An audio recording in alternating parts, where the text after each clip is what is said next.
Everyone, welcome to पढ़ाई लिखाई express channel and मैं हूँ रिधिमा, आपकी एजुकेटर। आज हम डिस्कस करेंगे chapter carbon and its compound. जैसे कि आप सभी जानते हैं कि बोर्ड में सिर्फ 2 से ढाई महीने रह गए हैं और बहुत बच्चे ऐसे होंगे जिन्हें अभी तक पूरा सिलेबस इन्होंने कवर नहीं किया होगा, ये कर लिया होगा तो ढंग से अभी पढ़ाई कर नहीं पाए, कुछ चैप्टर समझ नहीं आ पाए होंगे। मैंने जो हम सारे चैप्टर कवर करेंगे साइंस के जितने भी हैं, लेकिन अभी तक मैंने जो एनालाइज किया है कि केमिस्ट्री, सबसे पहले मैं केमिस्ट्री ले रही हूँ कि केमिस्ट्री में सबसे ज़्यादा बच्चों को जो हार्ड लगता है वो चैप्टर लगता है वो कार्बन एंड इट्स कंपाउंड। तो हम इस चैप्टर को वन शॉट वीडियो में इसे कंप्लीट करेंगे जल्दी से जल्दी, फुल स्पीड पे। तो let's start it. So this is your carbon and its compound chapter. जैसे कि आप सभी जानते हो कि जो कार्बन है, आप अगर खाना खाओ या आप अपने बॉडी स्ट्रक्चर की बात कर लो या हम एनिमल्स की बात कर लें या प्लांट्स की बात करें, सब जगह क्या है? कार्बन। इसलिए ही हम इस चैप्टर को पढ़ रहे हैं। क्यों सीबीएसई वालों ने carbon and its compound chapter रखा? क्योंकि कार्बन एक ऐसा कंपाउंड, एक ऐसा एलिमेंट है जो बहुत सारे कंपाउंड बनाता है केमिस्ट्री में भी, केमिकल रिएक्शंस में। तो इसलिए इस चैप्टर को हम पढ़ रहे हैं। तो जो कार्बन एलिमेंट है, इसके ये एक नॉन मेटल है, साथ ही इसका जो एटॉमिक नंबर होता है वो 6 होता है और एटॉमिक मास, एटॉमिक नंबर 6 है तो इसका एटॉमिक मास कितना हो जाएगा? 12 हो जाएगा। वैलेंसी इसकी 4 है, एटॉमिक नंबर 6 है तो प्रोटॉन और न्यूट्रॉन जो है वो हमारे 6 होंगे और इलेक्ट्रॉन भी हमारे 6 होंगे। अगर हम इसका इलेक्ट्रॉनिक कॉन्फ़िगरेशन करें तो हम देखेंगे कि पहले शेल में इसके 2 इलेक्ट्रॉन होंगे और दूसरे शेल में इसके 4 इलेक्ट्रॉन होंगे। अब आगे बढ़ते हैं। चलो अब हम देखते हैं कि ये जो कार्बन की वैलेंसी 4 है ये क्या कमाल करती है। जैसे कि हमें पता है ये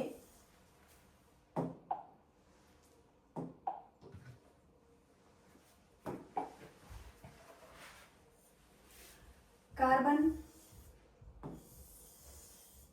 पहले शेल में, ये न्यूक्लियस हो गया, ठीक है। ये मैंने इलेक्ट्रॉन रख दिया, पहले शेल में 2 इलेक्ट्रॉन आएंगे, दूसरे शेल में के शेल के बाद एल शेल में आप पाएंगे 4 इलेक्ट्रॉन, ठीक है। जैसे कि हम सभी जानते हैं कि न्यूक्लियस के लिए 4 इलेक्ट्रॉन निकालना बहुत मुश्किल है, बहुत ज़्यादा फोर्स लगेगी 4 इलेक्ट्रॉन निकालने के लिए, वो नहीं निकाल पाएगा, ठीक है। अच्छा, तो इसका मतलब ये कार्बन कैटायन तो बन ही नहीं सकता, डोनेट तो कर ही नहीं सकता 4 इलेक्ट्रॉन।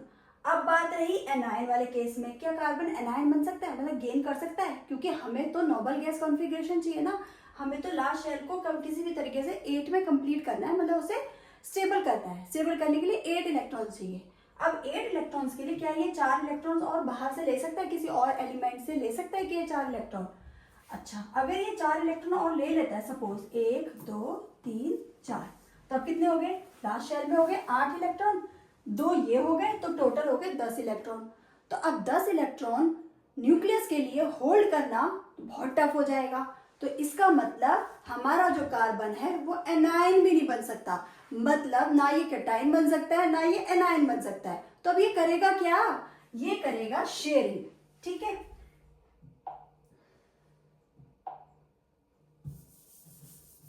भाई मिर्चा।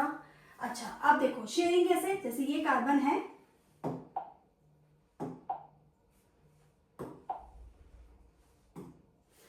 कार्बन है, कार्बन ने क्या किया? 4 इलेक्ट्रॉन्स हैं इसके पास, 1 2 3 4, ठीक है। अब ये इसको अपने किसी तरह से कंप्लीट करना है, अपने आप को 8 बनाना है, अपना ऑक्टेट कंप्लीट करना है। तो कैसे करेगा? या तो ये किसी और कार्बन से करेगा, उसके पास भी 4 होंगे। तो अब ये दोनों ही क्या है? अनस्टेबल है। स्टेबल होने के लिए क्या करेंगे कि मैं अपने से यहाँ से 2 इलेक्ट्रॉन यहाँ से शेयर कर लेगा, यहाँ से 1 शेयर कर लेगा। ये अगर मैं इस कार्बन की बात करूं, अगर मान लो यहाँ पे कोई और वो लगा हो, मान लो ऑक्सीजन लगा हो और ऑक्सीजन के पास यहाँ पे 2 इलेक्ट्रॉन हो, ठीक है, तो ये यहाँ से शेयर कर लेगा, अपने कर लेगा।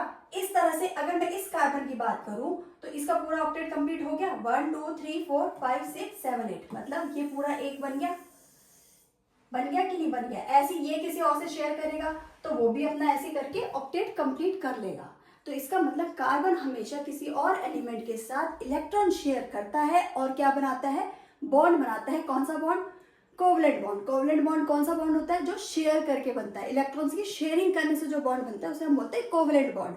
और जो कोवलेंट बॉन्ड होता है वो बहुत स्ट्रॉन्ग बॉन्ड होता है as compare to other bond, ठीक है बच्चे। अब उसके बाद हम बात करते हैं कि हमारे सीबीएसई में क्या क्वेश्चन पूछा जाता है। इससे रिलेटेड क्वेश्चन कई बार बच्चों का 1 मार्क्स में कई बार मैंने देखा है, जो एनालाइज किया है कि एमसीक्यूज में या आपके 2 नंबर के क्वेश्चन में या फिर 5 नंबर के क्वेश्चन में भी एक एक पार्ट ये केस स्टडी में भी आ जाता है कि इलेक्ट्रॉन डॉट स्ट्रक्चर बताओ कार्बन डाइऑक्साइड का। एनसीईआरटी में भी ये क्वेश्चन है। तो कार्बन के अलावा और भी कुछ एलिमेंट्स हैं जो अपना इलेक्ट्रॉन डॉट स्ट्रक्चर बनाते हैं। अगर हम हाइड्रोजन की बात करें तो हमें पता है हाइड्रोजन के, अरे यार, हाइड्रोजन के एक शेल, मतलब जो एक ही शेल होता है इसका, ठीक है, और इसके आउटर मोस्ट शेल में एक इलेक्ट्रॉन होता है, ठीक है। अब क्या होगा, इधर एक और हाइड्रोजन है, इसके पास भी एक इलेक्ट्रॉन है। अब स्टेबल होने के लिए क्या होगा, हाइड्रोजन ही है जो 2 इलेक्ट्रॉन करके स्टेबल हो जाता है, क्योंकि पहले शेल में कितने होते हैं, 2 इलेक्ट्रॉन होते हैं। एल शेल में कितने होते हैं हमारे, 8 इलेक्ट्रॉन हम स्टेबल मानते हैं।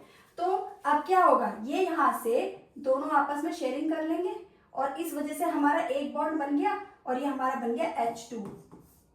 इसलिए हमेशा हाइड्रोजन को H2 लिखते हैं, ये कारण है उसे H2 लिखने का, क्योंकि अकेला हाइड्रोजन स्टेबल नहीं होता, क्योंकि उसके पास एक ही इलेक्ट्रॉन होता है।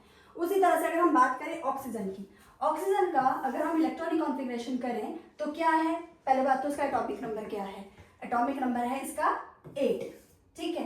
तो के शेल, एल शेल, पहले शेल में 2 इलेक्ट्रॉन, दूसरे शेल में 8 इलेक्ट्रॉन आ सकते हैं, तो मतलब 8 है, 2 यहाँ हो गए, तो मतलब बच्चे कितने बेटा, 6। अब ये 6 इलेक्ट्रॉन है, ठीक है। अब इसे 2 इलेक्ट्रॉन चाहिए, ठीक है। तो ये तो 2 इलेक्ट्रॉन हमें पता है ले सकता है और आसानी से बना सकता है बॉन्ड, कोई दिक्कत नहीं है इसके लिए, तो आयनिक बॉन्ड भी बन सकता है। बट इसका आपको अगर हम कहते हैं ना O2 मॉलिक्यूल, O2 मॉलिक्यूल कैसे बनता है इसका इलेक्ट्रॉन डॉट स्ट्रक्चर में, अगर हम इसका O2 मॉलिक्यूल देखें तो कैसे बनेगा, जो ऑक्सीजन है उसके आउटर मोस्ट शेल में, यहाँ पर मैं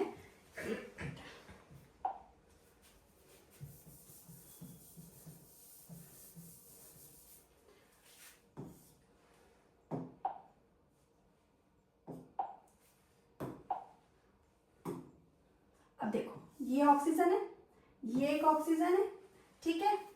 2 इलेक्ट्रॉन, ये 1 2 3 4 5 6, ऐसी इस वाले के पास भी 1 2 3 4 और 5 6, ठीक है।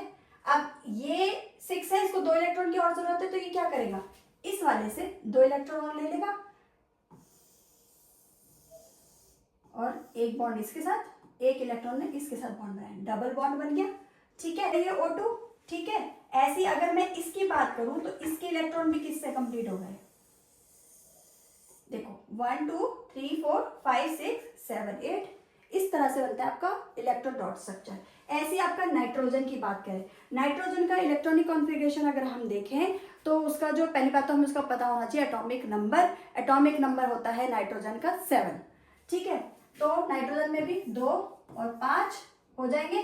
लास्ट शेल में कितने इलेक्ट्रॉन चाहिए उसे, 3, मतलब 3 इलेक्ट्रॉन चाहिए ताकि वो बन जाए। तो नाइट्रोजन, ठीक है, 1 2 3 4 5, 1 2 3 4 5, ठीक है। अब क्या होगा, 5, अब कहो कि मैम एक बात बताओ, आपने यहाँ 3 क्यों लिखा, यहाँ 2 क्यों नहीं लिखा, यहाँ पे 1 क्यों नहीं लिखा, हम यहाँ पे 3 इलेक्ट्रॉन ही क्यों दिखा रहे हैं। अरे यार, हम इसलिए दिखा रहे हैं क्योंकि हमें यहाँ पे 5 पता है, 5 के बाद हमें कितने इलेक्ट्रॉन चाहिए, 3 इलेक्ट्रॉन और चाहिए। इसलिए वो नाइट्रोजन क्या करेगा, अपने 3 इलेक्ट्रॉन किसी और के साथ शेयर करेगा ना, तभी तो वो N2 मॉलिक्यूल बनेगा। तो यहाँ पर इसने शेयरिंग कर ली। अब ये 3 और 3 6 7 8, तो इस वाले का देखो ये बन गया और इस वाले का इस वाले के साथ बन गया, तो ये बन गया आपका N2 मॉलिक्यूल, ठीक है। चलो आगे बढ़ते हैं।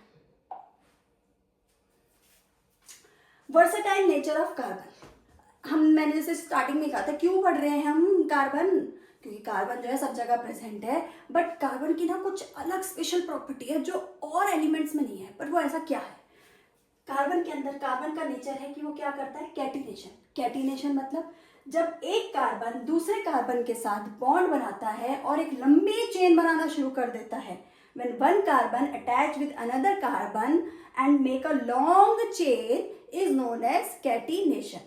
क्योंकि इसके अंदर ये एबिलिटी है कैटिनेशन करने की, इसलिए इसका ये वर्सेटाइल नेचर है कार्बन का।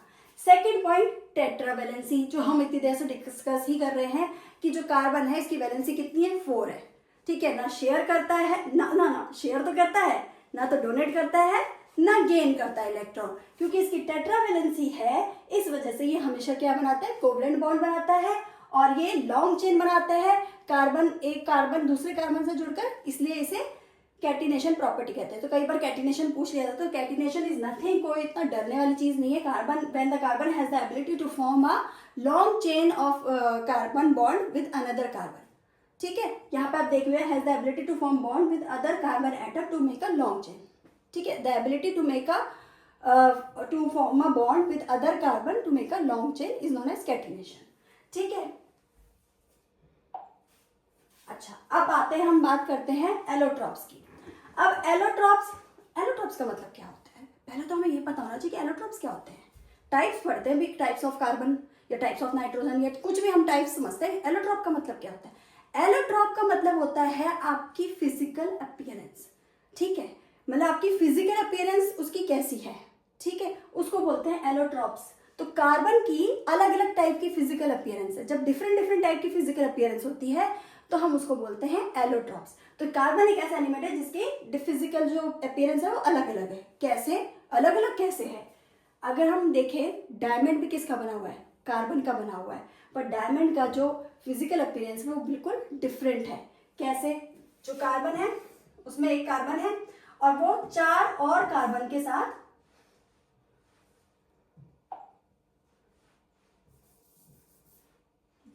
देखो ये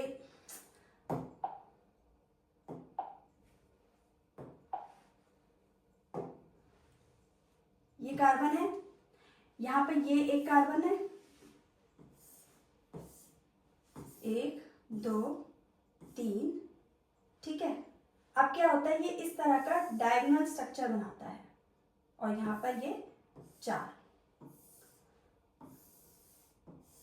इस तरह का ये एक डायगोनल स्ट्रक्चर बनाता है कार्बन, ठीक है, किसमें, डायमंड में। तो डायमंड में शेप कैसी है, 3D network, each carbon bond with 4 other carbon, ठीक है। तो ये आपका कैसा बनता है, डायगोनल स्ट्रक्चर बनता है और हर कार्बन बाकी के 4 कार्बन से अटैच है। तो और वैलेंसी कितनी होती है कार्बन की, 4। तो 4 इसलिए देखो, यहाँ पर 2 इलेक्ट्रॉन थे, यहाँ पर भी 2 इलेक्ट्रॉन थे, यहाँ पर भी 2 इलेक्ट्रॉन थे, ठीक है। तो 1 2 3 4 5 6 7 8 हो गया पूरा कंप्लीट ऑक्टेट, ठीक है। तो इसने तो पूरा अपना कंप्लीट कर लिया, क्योंकि ये बिल्कुल सारे के सारे एक दूसरे से जुड़े हुए हैं और स्ट्रांगली जुड़े हुए हैं। मैंने कहा बहुत ही स्ट्रांग बॉन्ड होता है, कोवलेंट बॉन्ड होता है। इस वजह से क्या होता है, यहाँ पर ऑब्वियसली कोई चीज़ जब आसानी से एक दूसरे से मतलब बहुत कस के पकड़ी होगी तो वो चीज़ क्या हो जाएगी, बहुत हार्ड हो जाएगी। इसलिए डायमंड जो होता है सबसे हार्डेस्ट सब्सटेंस होता है, सबसे ज़्यादा हार्डेस्ट होता है, ठीक है। So it is very hard. अब अगर हम बात करें ग्रेफाइट, तो ग्रेफाइट का जो स्ट्रक्चर होता है ना भाई, ये बड़ा डिफरेंट होता है। कुछ नहीं, बस एक कार्बन ये है, ठीक है। कई बार मैम को भी नहीं पता चलता। यहाँ पर लिखा,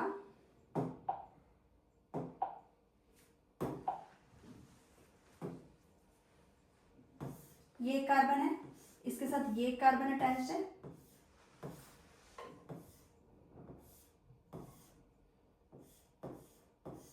ठीक है। अगर मैं इस सेंटर, इस वाले कार्बन की बात करूं, इस 1 कार्बन की, तो ये कार्बन जो 1 पोजीशन पर प्रेजेंट है, ये अपना एक इस पे अटैच्ड है, एक इससे, तो 2 से तो अटैच्ड है। इसी तरह से क्या होता है, इसके नीचे भी सेम यही स्ट्रक्चर बना हुआ होता है। चलो, तो हम इसकी बात कर रहे थे जैसे कि, तो ये जो कार्बन है, अगर हम इस कार्बन की बात करें, जो पहला कार्बन है, ये ग्रेफाइट में क्या होता है बेटा, ये इस तरह के हेक्सागोनल स्ट्रक्चर में होता है। यहाँ ये वाला कार्बन इससे अटैच्ड है, इससे अटैच्ड है, 2 कार्बन से तो अटैच्ड है। तीसरे कार्बन जिससे अटैच्ड होता है वो डायरेक्टली अटैच नहीं होता, वो इनडायरेक्टली एक वीक फोर्स से अटैच्ड होता है और उसे हम बोलते हैं वैन डर वाल फोर्सेस। हर कार्बन जो अटैच होता है वो वीक फोर्सेस से अटैच्ड होता है और उस फोर्स को हम बोलते हैं वैन डर वाल फोर्सेस, वैन डर वाल फोर्सेस, ठीक है। और ये जो फोर्सेस होती हैं ये वीक फोर्सेस होते हैं, इंटरमोलिकुलर फोर्सेस भी बोलते हैं, क्योंकि इंटरमोलिक्यूल मतलब एक दूसरे मॉलिक्यूल के साथ अटैच्ड है, इसलिए इंटरमोलिकुलर फोर्सेस से अटैच्ड होते हैं। तो अब यहाँ पर एक कार्बन फ्री रह गया, क्योंकि कार्बन की तो 4 वैलेंसी होती है ना, तो यहाँ पे एक तो ये कार्बन हो गया, एक ये वाला कार्बन हो गया, ठीक है, और एक इनडायरेक्टली इस वाले कार्बन से अटैच हो गया, तो 3 कार्बन से तो अटैच हो गया, 1 2 3, चौथा कहाँ गया, तो एक इलेक्ट्रॉन क्या हुआ, फ्री रहा, क्योंकि इसमें एक इलेक्ट्रॉन फ्री रहता है, और जब इलेक्ट्रॉन फ्री होता है तो वो क्या करता है, मूवमेंट करता है इलेक्ट्रॉन, और movement of electron produces current. तो इसलिए ग्रेफाइट जो है हमारा इलेक्ट्रॉन इसमें क्योंकि फ्री होता है तो किस में यूज होता है, करंट प्रोड्यूसिंग इफेक्ट में भी यूज होता है आपका ग्रेफाइट, आपका बैटरी में भी यूज होता है ग्रेफाइट। और ये क्योंकि एक दूसरे के ऊपर ये बहुत ज्यादा इंटरमॉलिक्यूलर फोर्सेस अटैच है और स्लिपरी होते हैं, मतलब एक दूसरे के ऊपर ऐसे अटैच होते हैं, और एक इलेक्ट्रॉन फ्री है तो इसलिए कम और फोर्स जो है वो वीक है, तो एक दूसरे के ऊपर ये फिसल जाते हैं, स्लिपरी होते हैं। तो हमें ये ध्यान रखना है कि layer of hexagonal held by weak forces, each carbon bond with 3 other carbon, so one electron is free and it produces current and soft and slippery. ठीक है बेटा, ऐसे ही बकमिनिस्टर फोल्डेन होता है, हमें ये इतना इंपॉर्टेंट नहीं है, बट फॉर नॉलेज मैं बता रही हूँ कि एक हेलो केज लाइक स्ट्रक्चर होता है 60 कार्बन का, जैसे कि आपकी फुटबॉल होती है, सॉसर बॉल होती है, उसकी तरह होता है। दूसरी बात, 4 स्ट्रॉन्ग बॉन्ड होते हैं, जो कि मैंने बताया था डायमंड में, इसमें 3 बॉन्ड होते हैं, ठीक है, मतलब एक कार्बन 3 कार्बन से अटैच होता है। यहाँ पे जो कार्बन होता है हेक्सागन और पेंटागन शेप में होता है। प्रॉपर्टी हमें पता ही है क्या है, हार्ड है, बहुत ज्यादा हार्ड होता है। क्यों होता है, क्योंकि सारे के सारे कार्बन एटम जो होते हैं, 4 कार्बन होते हैं, चारों एक दूसरे से अटैच्ड है स्ट्रांगली, ठीक है। हाई रिफ्रैक्टिव इंडेक्स होता है, ट्रांसपेरेंट होता है, ज्वेलरी मेकिंग में यूज होता है, आप सभी को पता होगा ज्वेलरी में सबसे ज्यादा डायमंड यूज होता है, और हार्ड होता है, तो इवन आपका ग्लास कटिंग और इन सब में भी आपका डायमंड यूज होता है। ग्रेफाइट की बात करें, सॉफ्ट है, पेंसिल लेड में यूज होता है, अब जितनी भी आपकी पेंसिल्स होती हैं सब में क्या होता है, ग्रेफाइट होता है, और देखा होगा बिल्कुल ब्लैक कलर का होता है, और ये होता है लुब्रिकेंट भी होता है क्योंकि स्लिपरी है। उसके अलावा जो बकमिनिस्टर फोल्डेन है, इसकी बहुत सारी ड्रग्स में या नैनो टेक्निक में उन सब में यूज होता है, ठीक है। तो ये तो बहुत इंपॉर्टेंट है, डायमंड और ग्रेफाइट, आप चाहो तो इसको इसका स्क्रीनशॉट भी ले सकते हो, ठीक है, ये बहुत ज्यादा इंपॉर्टेंट है इन दोनों के डिफरेंसेस। नेक्स्ट हम बात करते हैं क्वेश्चन, ओके। तो क्वेश्चन क्या था कि अभी मैंने बनाया भी था कि electron dot structure of carbon dioxide which has the formula CO2। Yes, carbon dioxide का बहुत आसान है ये तो हम क्या करेंगे, कार्बन और 2 मॉलिक्यूल ऑक्सीजन के, है ना, कार्बन की वैलेंसी 4, ठीक है, ऑक्सीजन की वैलेंसी वैसे तो 2 होती है, बट इसके आउटर मोस्ट शेल में कितने इलेक्ट्रॉन होते हैं, कार्बन के तो 4 होते हैं, ऑक्सीजन के कितने होते हैं, 1 2 3 4 5 6, 1 2 3 4 5 6, ठीक है। तो अब क्या होगा, ये यहां से कर लेगा, ठीक है, तो 1 2 3 4 5 6 7 8 ऑक्सीजन का पूरा कंप्लीट हो गया, ठीक है। अगर मैं इस कार्बन की बात करूं तो 1 2 3 4 1 2 3 4 5 6 7 8, तो इस कार्बन का भी सारा कंप्लीट हो गया। और अगर मैं इस ऑक्सीजन की बात करूं तो 1 2 3 4 5 6 7 8, तो ये आपका बनेगा electron dot structure of carbon dioxide. Now what would be the electron dot structure of A molecule of sulphur which is made up of 8 atom of sulphur. मतलब ये कह रहा है कि सल्फर है और उसमें 8 एटम्स हैं सल्फर के, मतलब S8। तो मुझे क्या बनाना पड़ेगा, कितने सारे S बनाने पड़ेंगे, 8 बनाने पड़ेंगे। और हिंट भी दे रखी है, ये आपका एनसीईआरटी का क्वेश्चन है, कुछ नहीं, मैं 1 2 3 4 5 6 7 8 बना दूंगी। अब मुझे पता है, तो इसके आउटर मोस्ट शेल में कितने इलेक्ट्रॉन हो गए, 6 हो गए। तो 1 2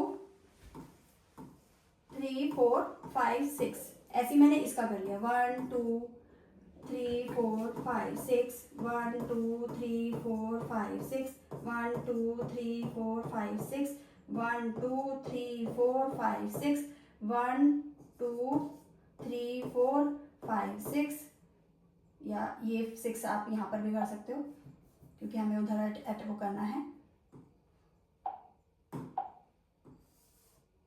ये वाला 1 2 3 4 5 6, ठीक है। और इस वाले S का जो होगा 1 2 3 4 5 6, 1 2 3 4 5 6। अब 2 इलेक्ट्रॉन चाहिए ना इसको, सिर्फ अपने आप को कंप्लीट करने के लिए, हमें कुछ नहीं करना, हमें सबका ये करके आप जोड़ दो, इसका इससे, इसका इससे, इसका इससे, इसका इससे, इस वाले सल्फर का इसका इससे। अगर मैं एक सल्फर की बात करूं तो 1 2 3 4 4 ही हो गए, ठीक है। तो कंप्लीट हो रहा है कि नहीं हो रहा है इसका 1 2 3 4 5 6। हम इसका ऑक्टेट कंप्लीट करना है, हमें सबका देखना है कि ऑक्टेट कंप्लीट है कि नहीं है। इस वाले सल्फर देखो 1 2 3 4 5 6 7 8, तो ये आपका हो गया, ठीक है। ये वाला जो सल्फर है इसके देखो इलेक्ट्रॉनिक कॉन्फ़िगरेशन हमें 8 कंप्लीट करना है, हर सल्फर के 8 होने चाहिए कंप्लीट। तो 1 2 3 4 5 6 7 8, तो इसका ये एक कंप्लीट हो गया। ऐसे इस वाले का देखेंगे तो 1 2 3 4 5 6 7 8, ठीक है। तो इसी तरह से अगर हम देखते जाएंगे 1 2 3 4 5 6 7 8, तो ये इस तरह से हमारे सारे के सारे जो है कंप्लीट होते जाएंगे, ठीक है। इस तरह से आप दिखा सकते हो। ये बन गया आपका इलेक्ट्रॉन डॉट स्ट्रक्चर। अब आगे की बात करते हैं।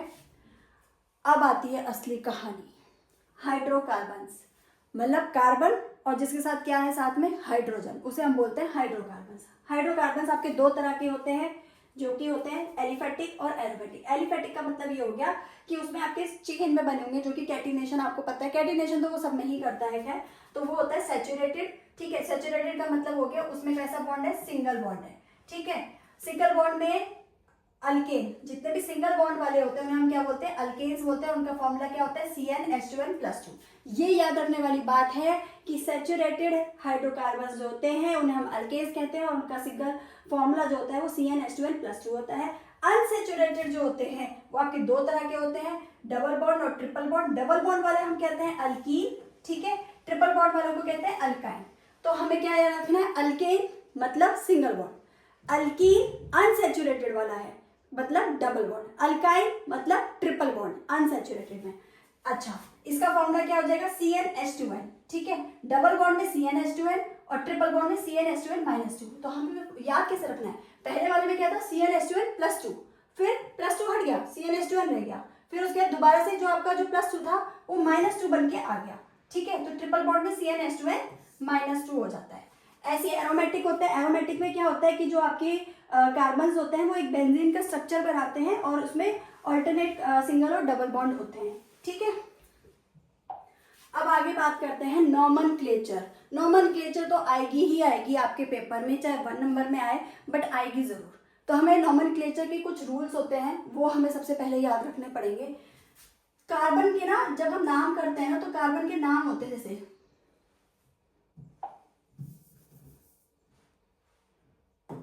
अब देखो, जब एक कार्बन प्रेजेंट होता है तो हम उसे बोलते हैं मेथ, ठीक है।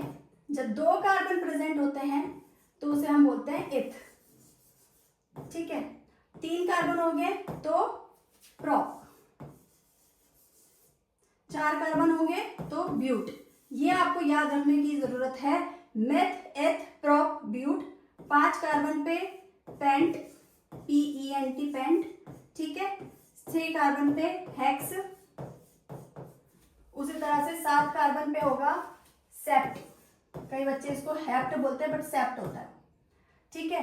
उसके बाद 8 कार्बन पे आपका होगा ऑक्ट और 9 कार्बन पे हो जाएगा आपका नॉन और 10th पे हो जाएगा आपका डेक, ठीक है।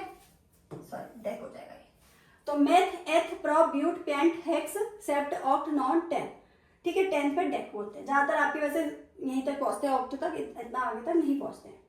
तो अब हम बात करते हैं आगे की। अगर हमें ये पता है कि कार्बन, जितने भी कार्बन प्रेजेंट है उनको हम बोलते हैं क्या क्या है, मतलब मेथ, एथ, कितने कार्बन की चेन को हम क्या बोलते हैं, तो हमारे लिए नॉमेनक्लेचर बहुत ज्यादा आसान है। कैसे, अब देखते जाओ। इसका एक फॉर्मूला याद रखो, SRBF।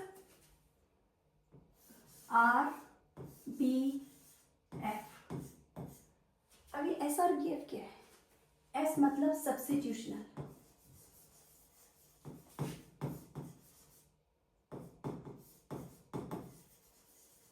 ठीक है। R क्या है, रूट। B क्या है, बॉन्ड। F क्या है, फंक्शनल ग्रुप।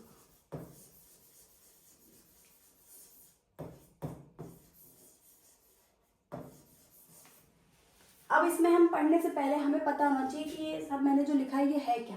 सब्स्टिट्यूशन का मतलब होता है जो भी हमारी जब कार्बन की हम चेन बनाते हैं ना, तो उसमें कई सारे ना बहुत सारे अदर एलिमेंट्स भी लगे होते हैं, अदर कुछ कंपाउंड लगे होते हैं, जैसे कि आपकी फ्लोरो, क्लोरो, ब्रोमो, आयोडो, ठीक है। और आपके कई बार ये ग्रुप लगे होते हैं मिथाइल, इथाइल। ये मिथाइल इथाइल क्या होता है, जब भी कार्बन, मैंने कहा एक कार्बन को बोलते हैं मेथ, ठीक है, तो वो होता है मिथेन, जैसे भी लिखा है, मैं लिखूं मिथेन, मिथेन का मतलब होता है CH4, ठीक है, सिंगल बॉन्ड होगा, 1 2 3 4, है ना, सब जगह कार्बन लग गया, सिंगल बॉन्ड हो गया।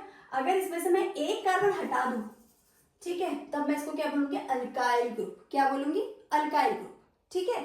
तो अब क्या हो गया, ये हो गया CH। जितने भी आपके फ्लोरो, क्लोरो, ब्रोमो, आयोडो होते हैं और जितने भी आपके अल्काइल ग्रुप होते हैं वो सारे के सारे क्या कहलाते हैं, सब्स्टिट्यूशनल ग्रुप कहलाते हैं, ठीक है। तो हमेशा हम पहले सब्स्टिट्यूशनल ग्रुप को लिखते हैं, उसके बाद होता है रूट। रूट का मतलब होता है कि वो मेथ है कि इथ है कि प्रॉप है, ब्यूट है, क्या है, वो लिखना होता है। उसके बाद उसके आगे हम लगाते हैं बॉन्ड। बॉन्ड मतलब कि वो सिंगल बॉन्ड है, डबल बॉन्ड है, ट्रिपल बॉन्ड है, वो लिखते हैं। उसके बाद हम अगर उसमें कोई फंक्शनल ग्रुप, फंक्शनल ग्रुप कौन कौन से होते हैं हमारे, जैसे कि आपका आता है OH। OH क्या होता है, अल्कोहल। अल्कोहल मतलब यार शराब, ठीक है, 4 बोतल वोडका, आगे कुछ भी नहीं आता, ठीक है। तो OH हो गया आपका अल्कोहल, ठीक है। और इस अल्कोहल को हम लिखते कैसे हैं, ओल में। वेट, शराब के नाम पे हमारा ये भी बेचारा बोर्ड भी वो हो गया है, ओल, ठीक है। उसके बाद आता है आपका CHO जो कि एल्डिहाइड ग्रुप है, इसको हम लिखते हैं अल। उसके बाद हमारा आता है कीटोन ग्रुप आता है जो कि होता है आपका C डबल बॉन्ड O, ठीक है, इसको हम लिखते हैं ओन, ठीक है। आपका हो गया अल्कोहल, हो गया अल, हो गया एल्डिहाइड, हो गया कीटोन ग्रुप, हो गया। इस तरह के और भी कई सारे ग्रुप होते हैं, जब हम करेंगे तो हमें उससे पता चलता जाएगा। अब अगर हम जब नॉमेनक्लेचर की बात करें और मैंने लिख दिया मान लो कार्बन का, ठीक है, अब मैंने ये कार्बन की चेन बना दी। अब साथ में मैंने यहाँ पर और यहाँ H,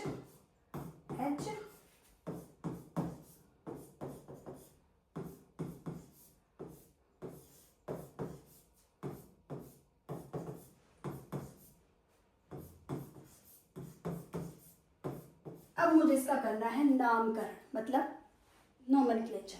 नॉमेनक्लेचर पे जब मैं इसका करूंगी, अब देखो, सबसे पहले हमें मेन चेन को देखना है।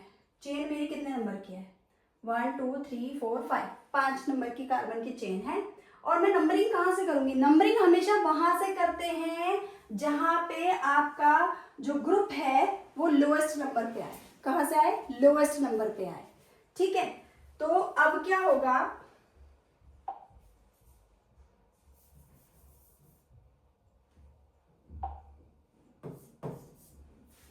तो मैं देखूंगी यहाँ पर, अगर मैं यहाँ से नंबरिंग करती हूँ 1 2 3, 3 पे आ रहा है, यहाँ से नंबरिंग करती हूँ 1 2 3, तो 3 पे ही आ रहा है, तो कहीं से भी नंबरिंग करो वो सेम ही आएगा। अगर मैं मान लो इसके आगे एक और चेन बढ़ा देती हूँ 1,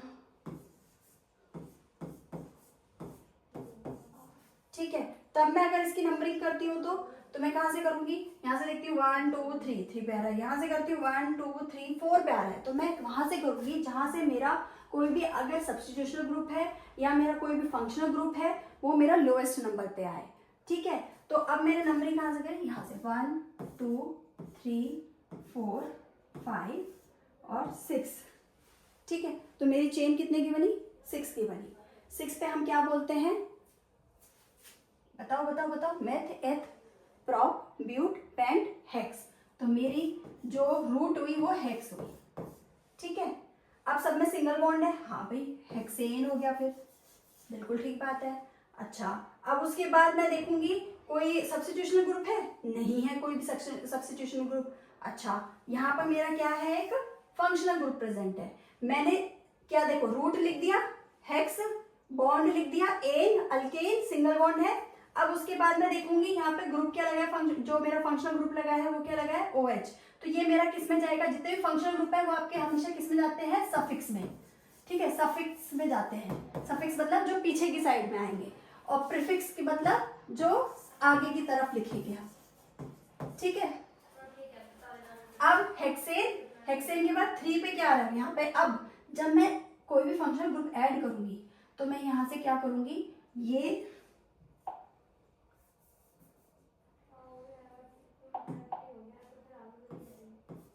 हेक्सेन ई हटा दूंगी और डैश लगा के लिखूंगी हेक्सेन 3 ओल। ठीक है, इस तरह से हम करते हैं नोमेनक्लेचर। और एक दो और प्रैक्टिस करते हैं ताकि हमें अच्छे से आ जाए।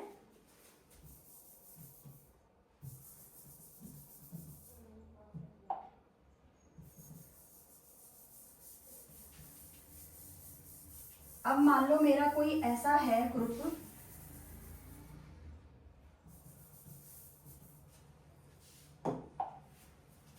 वन टू थ्री फोर, ठीक है, और 5।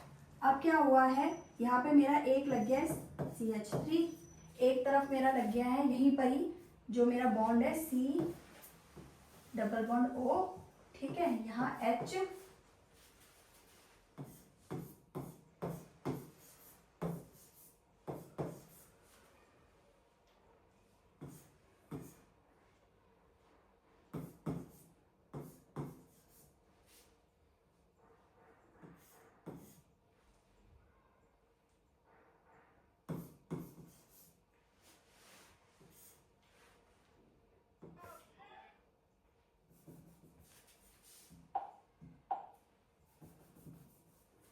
ठीक है, ये स्ट्रक्चर बना हुआ है। अब हम देख रहे हैं अगर सबके वो कंप्लीट है, हमें जब स्ट्रक्चर बनाने होंगे ना तो हमें ये भी ध्यान रखना होगा कि सारे बॉन्ड मतलब 4 बॉन्ड बनने चाहिए। इस वाले का 1 2 3 नहीं यार, नहीं है कंप्लीट, तो एक H और आएगा, तो मतलब मैंने यहाँ C लिखा और यहाँ पर एक H और ऐड, ठीक है, तो 1 2 3 4। अब मैं जब इसकी वो करूंगी नेमिंग करूंगी तो मुझे ये ध्यान रखना है, नेमिंग में हमेशा नंबरिंग वहां से करनी है जहां से लोएस्ट आपका फंक्शनल ग्रुप या सब्स्टिट्यूशनल ग्रुप या बॉन्ड आए। इसमें प्रेफरेंस हम किसे पहले देंगे, प्रेफरेंस देंगे हम पहले डबल बॉन्ड को। अगर ट्रिपल बॉन्ड होगा तो ट्रिपल बॉन्ड को पहले देंगे, फिर डबल बॉन्ड को प्रेफरेंस देंगे, फिर सिंगल बॉन्ड को देंगे। तो मतलब उल्टा चलता है, पहले ट्रिपल बॉन्ड को सबसे पहले प्रेफरेंस दी जाती है, फिर डबल बॉन्ड को प्रेफरेंस दी जाती है, फिर सिंगल बॉन्ड को प्रेफरेंस दी जाती है। अच्छा, प्रेफरेंस देखेंगे, उसके बाद हम देखेंगे अल्काइल ग्रुप कहाँ पे अटैच है या कोई फंक्शनल ग्रुप अटैच है तो उसको देखेंगे, फिर उसके बाद लास्ट में हम फंक्शनल ग्रुप को इंपॉर्टेंस देंगे। तो अगर आपकी इंपॉर्टेंस देखी जाए कि हम कहाँ से नंबरिंग करेंगे, नंबरिंग वहां से करेंगे जहाँ पे पहले हम देखेंगे बॉन्ड कि जो बॉन्ड है वो लोएस्ट नंबर पे आना चाहिए। बॉन्ड के बाद अगर हम देख रहे हैं कि वहाँ पे अल्काइल जो आपका सब्स्टिट्यूशनल ग्रुप भी है फिर उसको देखेंगे, फिर उसके बाद आपके फंक्शनल ग्रुप को देखेंगे। तो मैं यहाँ से देख रही हूँ तो 1 2 3, यहाँ से देख रही हूँ तो 1 2 3 बराबर ही आ गए, है ना, तो कहीं से भी नंबरिंग कर लें। बट अब बराबर आ रही है तो मैं ये देखूंगी कि यार मेरा कहाँ पे मतलब आसान रहेगा, कौन से ग्रुप को मैं पहले प्रेफरेंस, मैंने कहा अल्काइल ग्रुप को मैं पहले प्रेफरेंस दूंगी, डबल बॉन्ड के बाद मैं सब्स्टिट्यूशनल ग्रुप को प्रेफरेंस दूंगी, फिर फंक्शनल ग्रुप को। तो इसलिए मैं नंबरिंग यहाँ पे करूंगी क्योंकि वहां से नंबरिंग करती हूँ तो मिथाइल ग्रुप जो है लास्ट में आएगा, ठीक है। तो यहाँ से नंबरिंग करूंगी 1 2 3 4 5, तो मेरी चेन हो गई पेंट, रूट हो गया पेंट, ठीक है। और यहाँ पे डबल बॉन्ड है तो पेंट कहाँ पर है, डबल बॉन्ड सेकंड कार्बन पर, ठीक है। तो मैं क्या लिखूंगी, डैश करके पेंट टू ईन, फिर उसके बाद मेरा यहाँ पर ये क्या प्रेजेंट है, ये ग्रुप प्रेजेंट है, लेकिन उससे पहले मेरा यहाँ पे ये क्या प्रेजेंट है, पेन टू इन तो लिख दिया, मतलब रूट भी लिख दिया, बॉन्ड भी लिख दिया। अब उसके बाद मुझे यहाँ पे प्रीफिक्स भी लिखना है, सब्स्टिट्यूशन। तो मेरा पहले कार्बन पे क्या अटैच है, अल्काइल, तो मैं क्या लिखूंगी 1 मिथाइल, क्योंकि एक ही कार्बन है ना, ठीक है। 1 मिथाइल पेन टू इन, और फिर मेरा वो कहां पर है, एल्डिहाइड ग्रुप ये रहा, ठीक है, 4 अल, ठीक है। इस तरह से हम नेमिंग करते हैं। चलिए नेक्स्ट स्लाइड,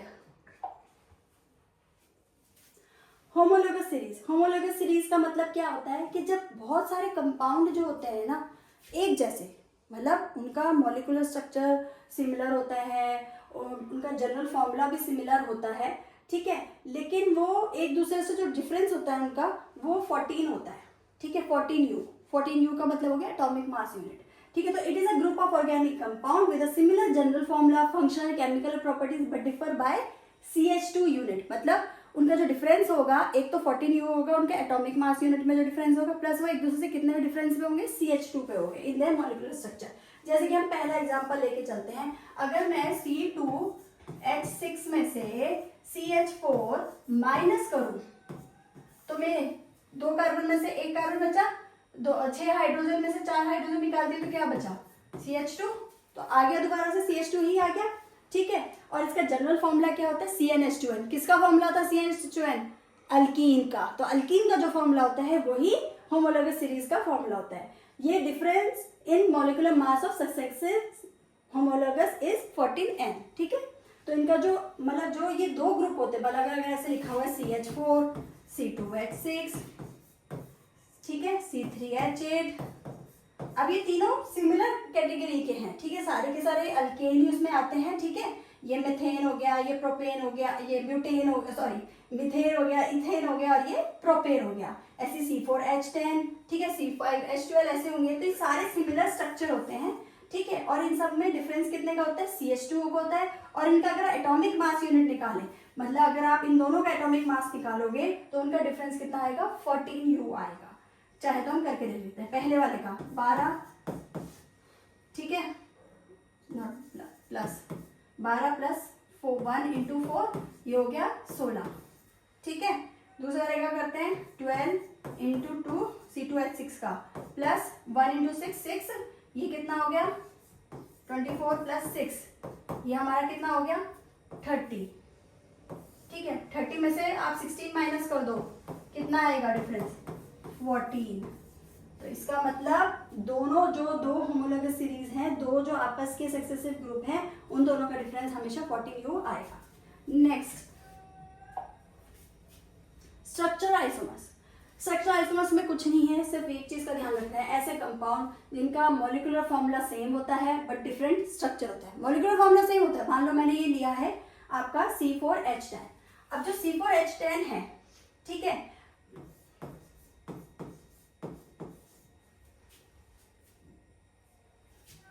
ठीक है, अब इसमें मतलब इनके ये C4H10 एक तो इस तरीके से बन सकता है, जो मैंने पहले स्ट्रक्चर आप देख रहे होंगे कि मैंने खोल कर लिख दिया, एक स्ट्रेट चेन बना दी और मेरा बन गया, ठीक है। अब इस वाले को मैंने क्या किया कि 3 कार्बन बनाए, है ना, और 1 कार्बन मैंने नीचे बना दिया। पर मैं, हाँ, नॉमेनक्लेचर इसका डिफरेंट होगा पर टोटल कार्बन कितने हैं, 4 है ना इसके अंदर। तो ऐसे आइसोमर, ऐसे स्ट्रक्चर आइसोमर्स उन्हें बोलते हैं जिनके जो ऐसा कंपाउंड जिनका मॉलिक्यूलर फॉर्मूला सेम होगा। C4H10 है, यहाँ पर भी C4H10 ही है, लेकिन इनके स्ट्रक्चर्स डिफरेंट हो गए। अब ये कैसे पता चलेगा किसके कितने स्ट्रक्चर्स बनेंगे, तो बेटा ये ध्यान रखना, हमेशा ब्यूट में मतलब जिसमें 4 कार्बन होंगे, 4 कार्बन में हमेशा 2 स्ट्रक्चर बनते हैं, फिर उसके बाद एक एक नंबर ऐड करते जाओ। पेंट में 5 कार्बन में 3 स्ट्रक्चर बनेंगे, हेक्स में 4 स्ट्रक्चर बनेंगे, ठीक है। तो प्रोपेन तक कुछ नहीं बनता, ठीक है, हमारा मीथेन, इथेन, प्रोपेन तक कुछ नहीं बनता, ब्यूट से ही स्टार्ट होता है। ब्यूट में 2 बनते हैं, पेंट में आपके 3 बनते हैं, हेक्स में आपके 4 बनते हैं।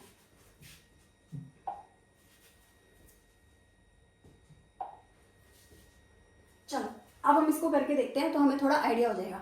स्ट्रक्चर आइसोमर्स भी आते हैं आपके पेपर में। पेंटेन की बात करते हैं। अब इसने पेंटेन पूछा, मुझे पता है ब्यूट में 2 बनते हैं, पहले शुरुआती ब्यूट से होती है, पेंट उसके नेक्स्ट है, तो उसका मतलब इसके 3 स्ट्रक्चर बनेंगे, ठीक है। 3 स्ट्रक्चर में बना दूं, 1 2 3 4 5। एक तो मैंने स्ट्रेट ही बना दिया, ठीक है, यहाँ पे सब जगह हाइड्रोजन आप लगा दो, ये आपका बन गया एक, ठीक है। दूसरा मैं क्या कर सकती हूँ, 1 2 3 और 4 और ये 5, ठीक है, दूसरा भी बन गया। एक और बना सकती हूँ मैं इसका, मैं क्या कर सकती हूँ, 1 2 3 4 और 1 5 बन गए। तो पैंट में मुझे पता 3 ही बनने हैं, इससे ज्यादा बनेंगे ही नहीं। और अब इन सब के आगे चारों तरफ वो लगा दो हाइड्रोजन, बन गया structure. What are the two properties of carbon which lead to the huge number of carbon compound we see around us? Catenation and tetravalency. ठीक है, वही दो प्रॉपर्टी थी इसकी. What will be the formula and electron structure of cyclopentane? अब आई कहानी. Pentane मतलब 5 carbon. ठीक है. साइक्लो मतलब साइकिल की तरह. तो मैं 1 2 3 4 5 कार्बन हो गए. तो मैं बना सकती हूँ, मुझे पता है इसके कितने होते हैं, 2 और 2. ठीक है, इधर इसके भी 2, इसके भी 2. तो अब क्या होगा, स्ट्रक्चर बन जाएगा ऐसे करके, कंप्लीट हो जाएगा. तो क्या ये इस तरह का कुछ स्ट्रक्चर बनेगा. ठीक है. तो साइक्लोपेंटेन में भी क्या हुआ, यहाँ पर 2 कार्बन थे, यहाँ पे भी 2 कार्बन थे. यहाँ इस वाले कार्बन से 2 शेयर कर लेगा, इस वाले कार्बन से शेयर कर लेगा, इस वाले कार्बन से शेयर कर लेगा, और ये इस वाले से, सब एक दूसरे से शेयर करके साइक्लोपेंटेन का स्ट्रक्चर बन जाएगा. ठीक है. नेक्स्ट, अब कहानी आती है कि जो कार्बन है इसे बर्न करते हैं तो क्या होता है. जब ये कार्बन बर्न करते हैं ऑक्सीजन की प्रेजेंस में, तो ये बहुत ज्यादा अमाउंट में क्या निकालते हैं, हीट एंड लाइट निकालते हैं. ठीक है. साथ में कार्बन डाइऑक्साइड निकलती है, जो कि हम सबको पता है कि कार्बन को बर्न करने पे हीट एंड लाइट और कार्बन डाइऑक्साइड. अगर मीथेन को बर्न करते हैं, मीथेन को अगर हम बर्न करेंगे तो हीट एंड लाइट निकलेगी, कार्बन डाइऑक्साइड और साथ में थोड़ा वाटर निकलेगा. हमें ये याद रखना है, हीट एंड लाइट और कार्बन डाइऑक्साइड तो निकलेगा, मीथेन के साथ साथ थोड़ा सा वाटर भी निकलेगा. अगर हम किसी अल्कोहल को बर्न करते हैं, ठीक है, मान लो ये क्या है आपका CH3CH2OH, 2 चेन है, 2 कार्बन है, तो क्या होगा, इथेनॉल. इथेनॉल के साथ अगर हम बर्न करते हैं, बर्न कब होगा, ऑक्सीजन की प्रेजेंस में, तो carbon dioxide, heat, light and water. ठीक है. अब कंबर्शन क्या होता है, मतलब burning of any substance in presence of oxygen. Combustion आपके 2 तरह के होते हैं, कंप्लीट कंबर्शन और इनकम्प्लीट कंबर्शन.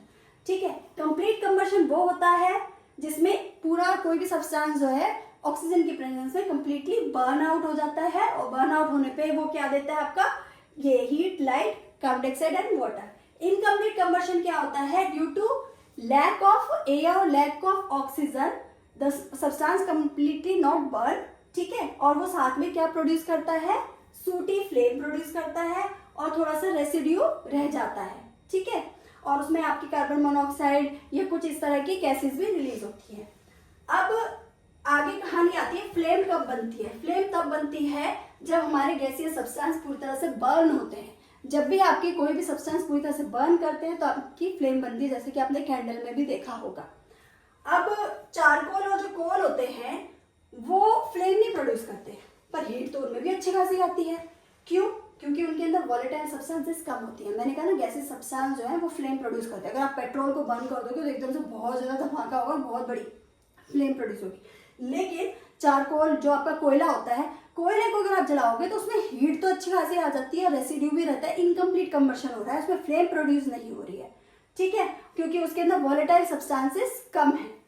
अब येलो फ्लेम कब प्रोड्यूस, आपने कैंडल देखा होगा, कैंडल में हम क्या करते हैं, बच्चे कई बार करते हैं ना, कैंडल लेते हैं, उसके बीच में से ऐसे हाथ लगाते हैं, ऐसे बीच में से, फ्लेम के बीच में से, क्योंकि वहां पे क्या होता है, इनकम्प्लीट कंबशन होगा. जहाँ इनकम्प्लीट कंबशन होगा वहां पे हीट भी कम प्रोड्यूस होगी. लेकिन अगर आप कैंडल के ऊपर हाथ रखोगे तो आपको बहुत ज्यादा हीट प्रोड्यूस, पहले आपका हाथ जल जाएगा, जलेगा ज्यादा, आपको हीट प्रोड्यूस होगी, आपको ज्यादा यहाँ पर हीट महसूस होगी. क्यों? क्योंकि यहाँ पे कंप्लीट कंबशन हो रहा होता है, और मिडल जोन में जहाँ पे येलो फ्लेम होती है वहां पे इनकम्प्लीट कंबशन होता है, इसलिए वहां पे कम हीट प्रोड्यूस हो रही होती है. उसके बाद बात करते हैं सैचुरेटेड हाइड्रोकार्बन और अनसैचुरेटेड. सैचुरेटेड कौन से थे, अल्केन. ठीक है. जितने भी आपके अल्केन होते हैं वो बर्न करते हैं, और बर्न करने पे नॉन सूटी फ्लेम, नॉन मतलब जिसमें धुआं नहीं निकलेगा कोई भी.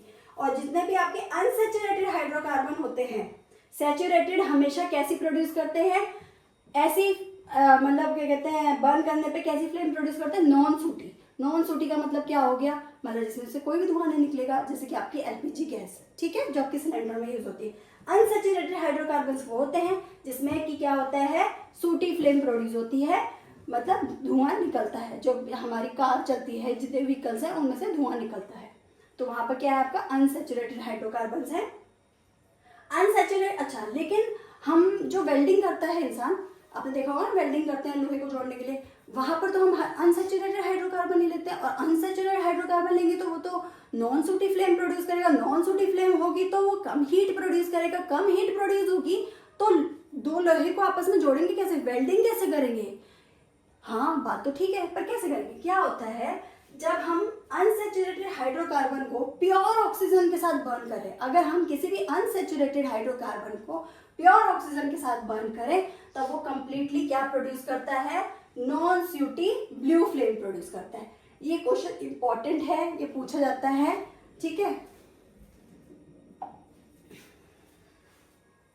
अब ये देखो, अब हम पढ़ेंगे कि कैसे कैसे आगे रिएक्शंस होती हैं। ऑक्सीडेशन मतलब addition of oxygen, removal of hydrogen. Oxidation में यही होता है, ऑक्सीडेशन करेंगे तो ऑक्सीडाइजिंग एजेंट भी चाहिए। तो ये जो आपके अल्कलाइन पोटेशियम परमैंगनेट और पोटेशियम डाइक्रोमेट K2Cr2O7, ये दोनों ही ऐसे ऑक्सीडाइजिंग एजेंट हैं जो कि कभी भी इथेनॉल में मिक्स करते हैं, ठीक है। किसमें मिक्स करते हैं, इथेनॉल में। तो क्या होता है, वो क्या करेंगे, इथेनॉल को किसमें कन्वर्ट कर देंगे, एसिड में। अब इसकी नेमिंग करो, नोमेनक्लेचर करो। कितने कार्बन है, जो हमारा ग्रुप होता है ना बेटा, जो फंक्शनल ग्रुप होता है ना, उस कार्बन को भी गिनते हैं। तो 1 और 2, 2 कार्बन हुए, तो इथे नोइक, एन के बाद ई हटा देंगे, नोइक ओइक, ठीक है। COH का क्या होता है, ओइक एसिड, तो इथेनोइक एसिड, ठीक है बेटा, ये होता है आपका इथेनोइक एसिड। इसका मतलब जब कभी भी इथेनॉल को ऑक्सीडेशन करते हैं, बर्न करते हैं ऑक्सीजन के प्रेजेंस में with the help of oxidising agent, तो हमेशा क्या प्रोड्यूस हो जाता है, हमारा एसिड।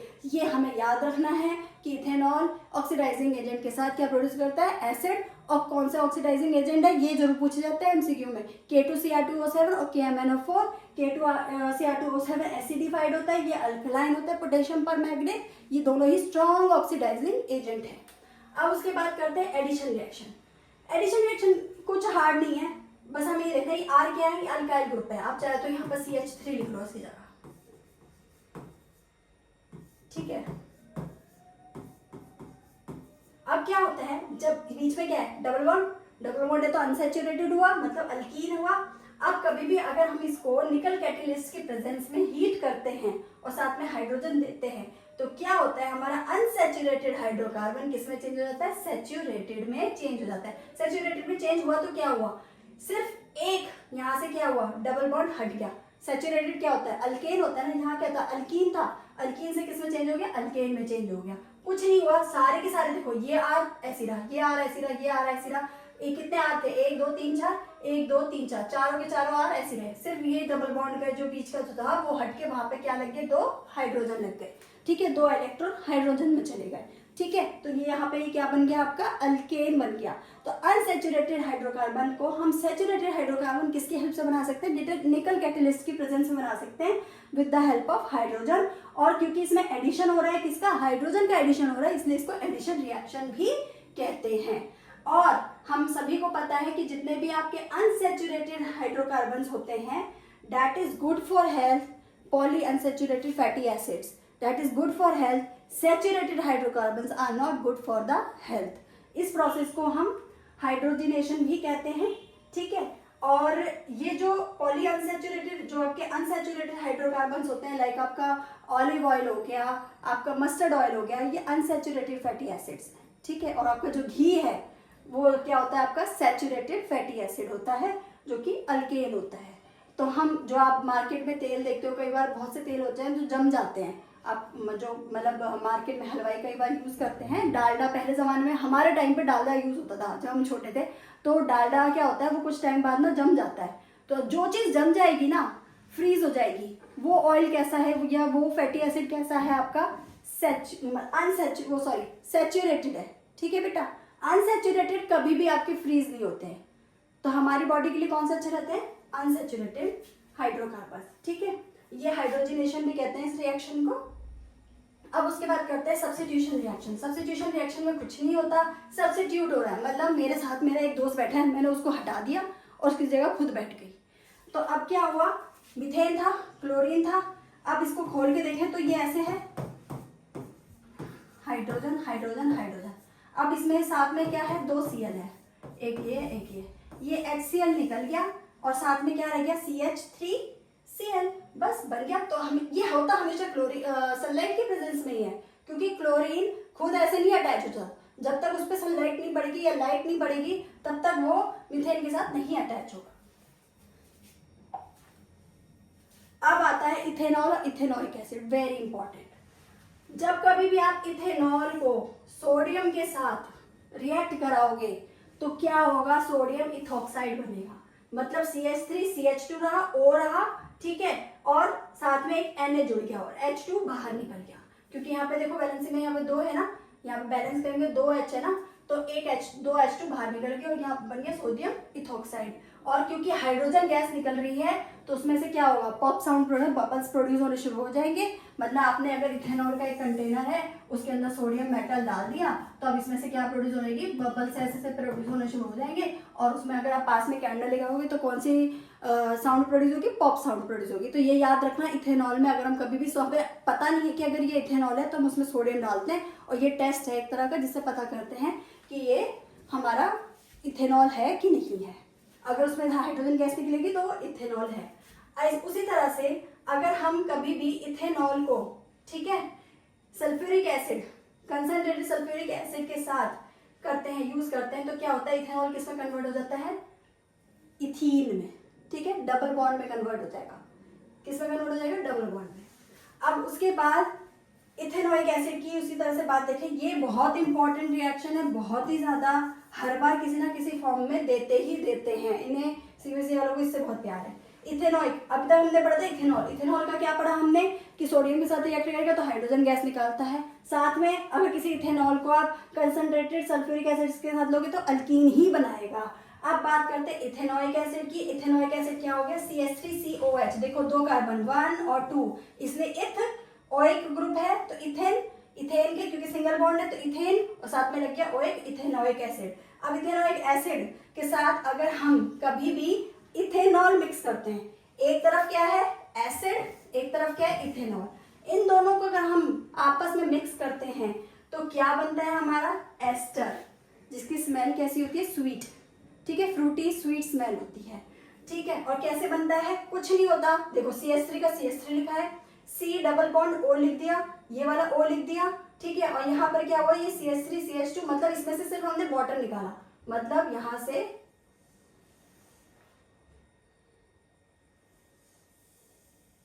ये निकाल लिया। तो मैंने क्या किया, CH3 लिखा, C के साथ एक डबल बॉन्ड O को यहाँ लिखा, ये O लिखा, उसके बाद मैंने क्या लिखा अपना CH3, ये CH3 होगा, गलती से यहाँ पे है CH3 CH2O, ये निकल गया बस, ठीक है। तो अब क्या हुआ, ये H2O निकल गया बाहर, ये क्या रह गया हमारा CH3 CH2, ठीक है। अब क्या होगा, ये CH2 CH3 लिखेंगे क्योंकि लास्ट में तो आपके वो हो जाता है ना, लिखा हुआ है ऑलरेडी। तो अब क्या हुआ, CH3 C double bond O ये लिख दिया और साथ में CH2 CH3 लिख दिया।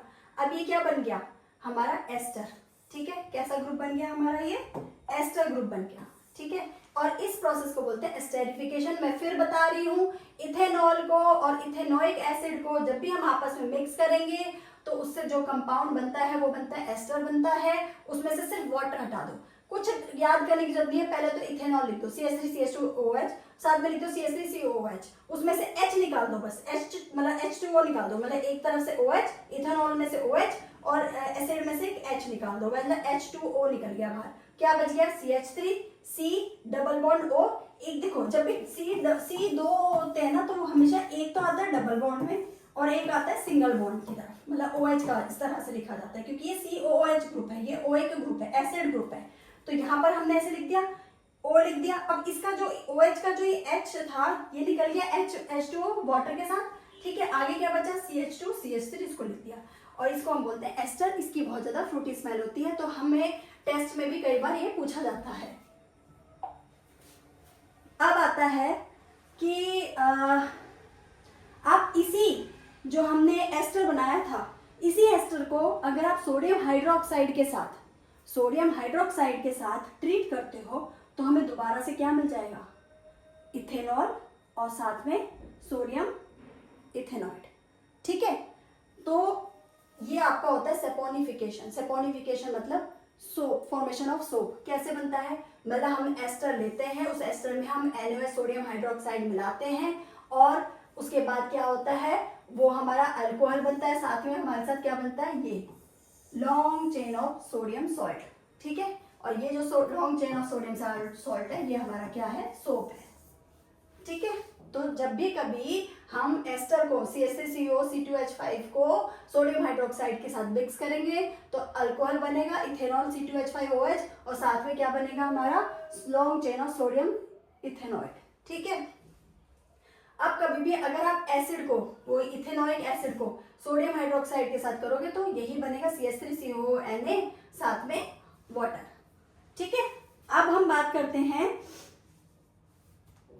इसी CH3COOH को, इथेनॉइक एसिड को सोडियम हाइड्रोजन कार्बोनेट या सोडियम कार्बोनेट, ठीक है।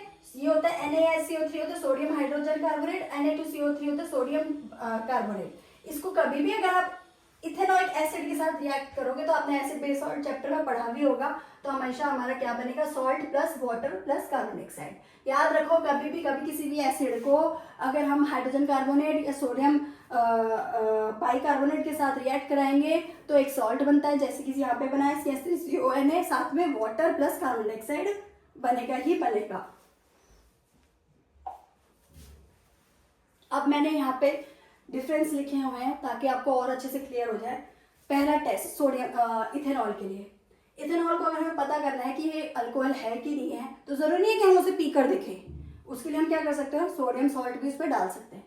जैसे हमने सोडियम डाला तो क्या बनेगा, मुझे पता है CH3CH2OH है और साथ में सोडियम Na है, तो मेरे को पता है क्या हो जाएगा, इसमें से H2 निकल जाएगा और O के साथ क्या जुड़ जाएगा, Na, सोडियम इथेनॉइड, ठीक है।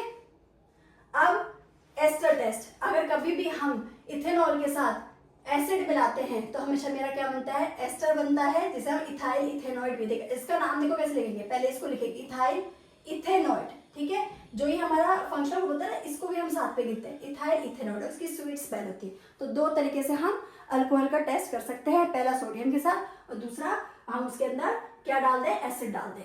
ऐसे आपका इथेनॉइक एसिड को अगर हम टेस्ट करना चाहते हैं तो कैसे करेंगे, पहला तो एसिड के साथ जब भी आप सोडियम हाइड्रोजन कार्बोनेट लोगे या सोडियम बाइकार्बोनेट लोगे तो मेरा क्या बनेगा, सॉल्ट बनेगा, जो कि मेरा क्या बनेगा, CH3CONA, साथ में कार्बन डाइऑक्साइड और water, carbon dioxide and water, ये याद रखना।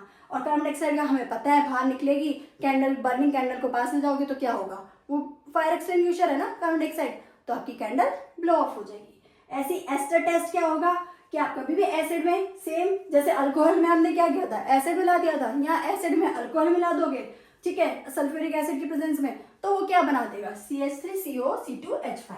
कैसे बना, कुछ नहीं किया, बस हमने यहाँ से इस एसिड के पास में से यहाँ से ये अल्कोहल का OH और इसका H निकाल लिया और बन गया हमारा H2O, बाहर निकल गया। अब जो बचा CH3COO और साथ में लिख दिया C2H5, ठीक है। और लिटमस टेस्ट, ये तो और भी आसान है। एसिड, बेटा एसिड में हमेशा ABR मतलब एसिड, लिटमस पेपर ब्लू को किसमें चेंज करता है, रेड, ये एसिड है। बी, लिटमस पेपर ब्लू को किसमें चेंज कर देगा, रेड में, ठीक है, ABR। ऐसी अगर हम बेस की बात करें, एसिड में तो ब्लू टू रेड होता है, बेस में क्या होता है, BRB,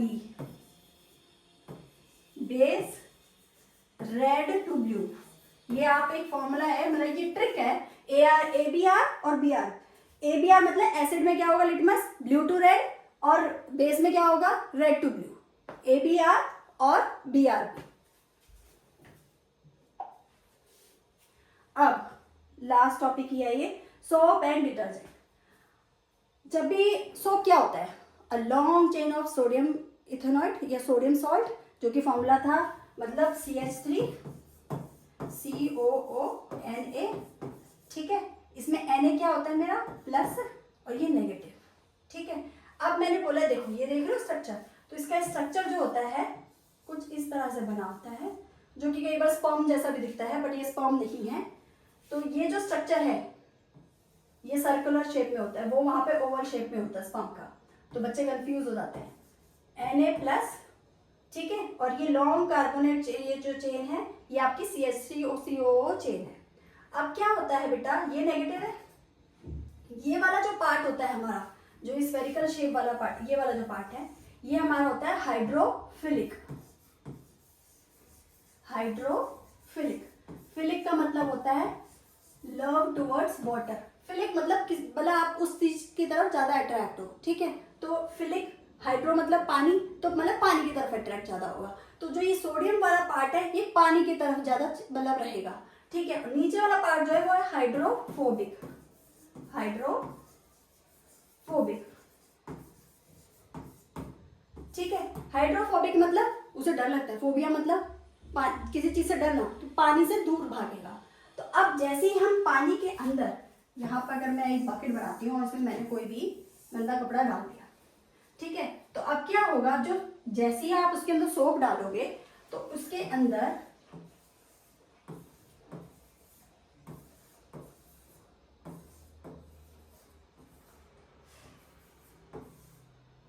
इस तरह से एक चारों तरफ से उस डर्टी क्लोथ को एक पूरा सोप का मॉलिक्यूल उसे घेर लेगा, ठीक है। जब घेर लेगा तो अब देखो मैंने क्या कहा, ये पानी है, बाकी सब क्या है, पानी है।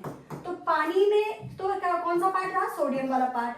और जो ग्रीस, ऑयल, डर्ट था उसमें कौन सा पार्ट रहा आपका, कार्बोक्सिलिक वाली चेन रही, लॉन्ग कार्बोक्सिलिक चेन जो थी वो रही, ठीक है। अब क्या होता है, जैसे ही आप देखो मैंने लिखा हुआ है dirty cloth is placed in soap water a spherical aggregate. Spherical aggregate का मतलब क्या हुआ, इस तरह से ये सर्कुलर शेप का एक स्ट्रक्चर बन गया, ठीक है। और बीच में आपका क्या है, कोई भी आपका डर्टी क्लोथ है।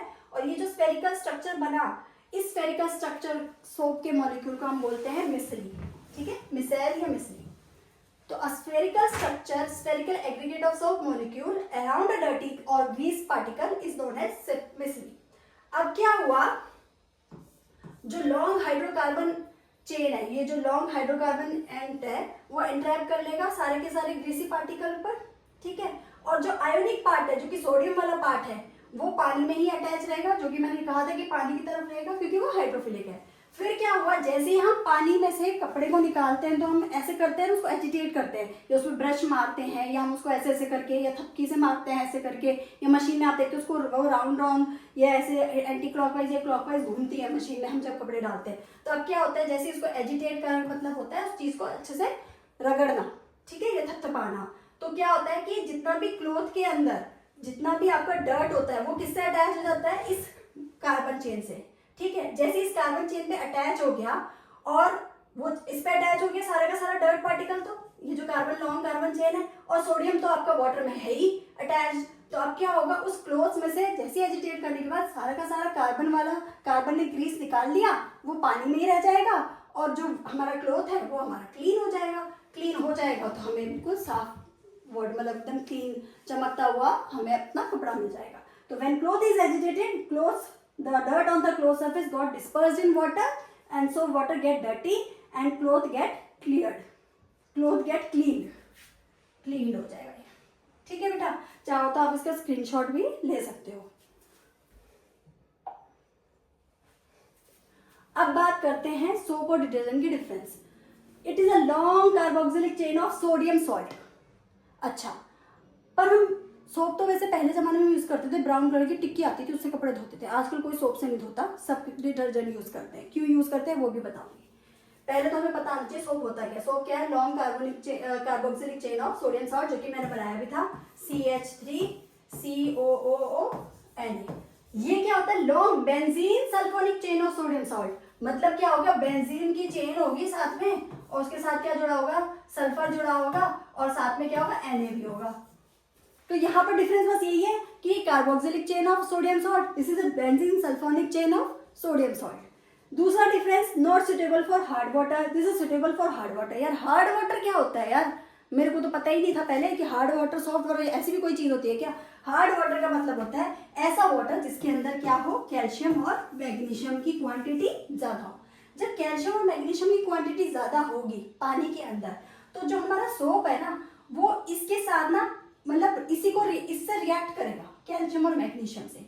जब इन दोनों से रिएक्ट करेगा तो एक प्रेसिपिटेट बनाएगा व्हाइट कलर का। उस व्हाइट कलर के प्रेसिपिटेट को हम बोलेंगे स्कम। क्या बोलेंगे बेटा, स्कम बोलेंगे। अब आधा साबुन जो है हमारा सोप, उस स्कम बनाने में ही चला गया, तो बाकी जो आधा सोप बचा था वो क्लीनिंग जो उसकी प्रॉपर्टी है उसमें तो वो बहुत कम रह गया। सारा सोप तो इसी में यूज हो गया स्कम बनाने में। तो इसलिए हार्ड वाटर में आपका सोप इफेक्टिव नहीं होता। क्योंकि वो स्कम बहुत ज़्यादा बनता है।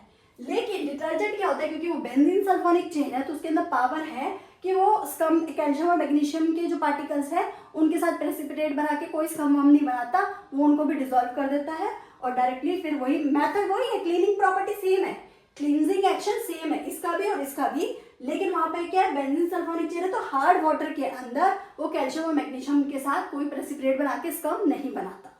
ठीक है, तो that is suitable for hard water. Biodegradable है, यस, सोप बायोडिग्रेडेबल। बायोडिग्रेडेबल मतलब डायरेक्टली डिकम्पोज हो सकता है, पॉल्यूशन नहीं करेगा। लेकिन डिटर्जेंट क्योंकि केमिकल है और बहुत ही कंसंट्रेटेड केमिकल है तो नॉन बायोडिग्रेडेबल है। बट क्या कर सकते हैं, कपड़े तो धोने ही पड़ेंगे।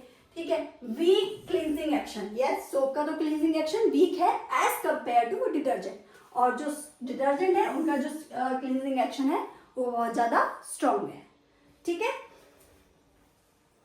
कई बार ये क्वेश्चन आता है कि why soap is not suitable with hard water. तो बेटा आपको वहां पे ये लिखना है, in hard water calcium and magnesium are present due to which it make the soap make a precipitation और precipitate which is known as scum.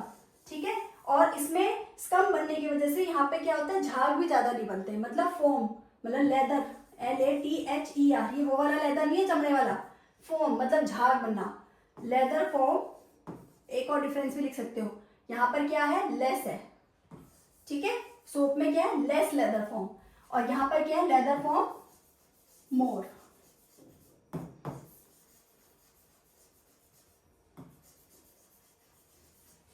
I hope आप सबको समझ आया होगा। अगर किसी को कोई भी डाउट है तो वो अपना मैसेज करके पूछ सकता है। आई होप आप सबको जो मैंने पढ़ाया वो समझ आया होगा, और अगर आपको समझ आया है तो please like, subscribe and share the video. Thank you.